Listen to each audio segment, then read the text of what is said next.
We have consistently asked Israel to make a more decisive offer to Palestinians than in the recent past, and have also called on Palestinians not to set preconditions for negotiations.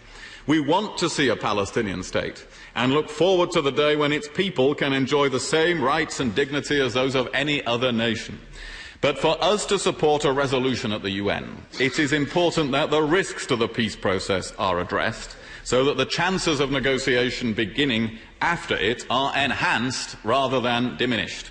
I spoke to President Abbas on Monday, and my right honourable friend, the Deputy Prime Minister, spoke to him yesterday.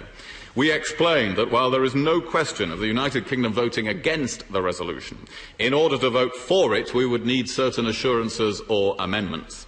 The first is that the Palestinian Authority should indicate a clear commitment to return immediately to negotiations without preconditions.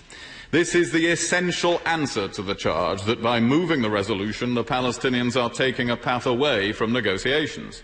Given the great difficulty in restarting negotiations in recent years, and the risk that some will see this resolution as a step that is inconsistent with such negotiations, this commitment is indispensable to us.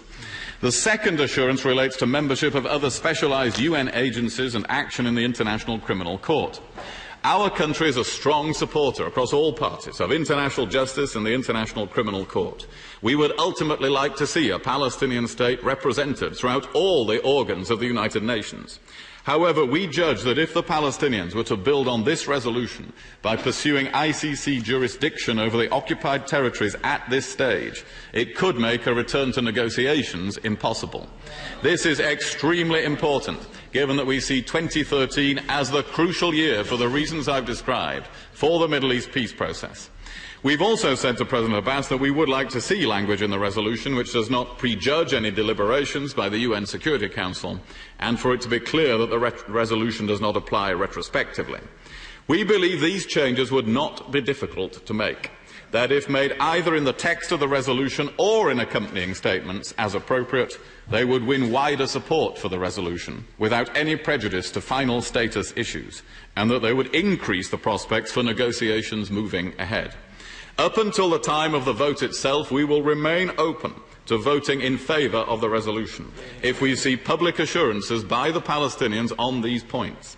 However, in the absence of these assurances, the United Kingdom would abstain on the vote.